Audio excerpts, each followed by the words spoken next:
আল্লাহ পাক 7 শ্রেণীর মানুষকে আরশে আজিমে ছায়ায় ছায়া দিবেন। এক শ্রেণী হচ্ছে যারা ন্যায়পরায়ণ শাসক।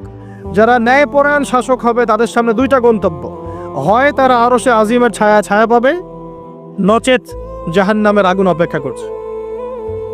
কারণ প্রত্যেকটা দায়িত্ব সম্পর্কে আল্লাহ পাক জিজ্ঞাসা করবেন। এবং নবী সাল্লাল্লাহু আলাইহি ওয়াসাল্লাম একটা হাদিসের মধ্যে বলেছেন যে তোমরা কি জানো কিয়ামতের মাঠে সবচেয়ে বড় মিসকিন কারা হবে? সাহাবায়ে কেরাম বলছেন, আমরা তো মনে করি যার সম্পদ কম, অর্থবিত্ত কম, সেই সবচেয়ে বেশি মিসকিন, সবচেয়ে বড় মিসকিন।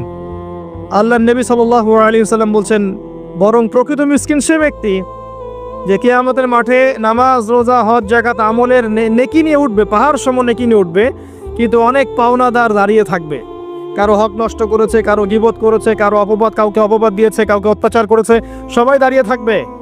এদের হক আদায় না করা পর্যন্ত সে পুল সিরাত পার হতে পারবে না। তখন কি করতে হবে? নিজের নেকি ওদেরকে দিতে হবে, কারণ তখন কোনো বেচা কেনার সুযোগ নাই, হক আদায়ের কোনো সুযোগ নাই। নিজের নেকি ওদেরকে দিয়ে শোধ করতে হবে। নেকি শেষ হয়ে গেলে কি হবে? অন্যের গুনাহ তার আমলনামায় আসবে, পরে দেখা যাবে ওই ব্যক্তি জান্নাতে চলে গেছে আর এই ব্যক্তি পাহাড় সমান নেকি নিয়েও জাহান্নামে চলে গেল। অতএব দায়িত্ব যারা পালন করবেন তাদেরকে খুব সতর্ক সাবধান থাকতে হবে যে আপনার দ্বারা কল্যাণ ছাড়া যেন অকল্যাণ না হয়। আল্লাহ পাক তৌফিক এনায়েত করুন, আমিন।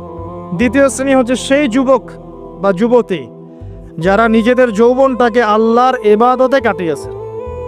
এই হাদিসের বাস্তবতা এসে দেখেন আমাদের যুব সমাজ কিভাবে তাদের জীবনটা কাটাচ্ছে। আমার চেয়ে ভালো আপনারা বলতে পারবেন যে সকাল থেকে সন্ধ্যা পর্যন্ত আমাদের যুবক যুবতীরা করছেটা কি। কতজন যুবক নামাজ পড়ছে মসজিদে এসে? কতজন যুবক কোরআন তেলাওয়াত করে নিয়মিত?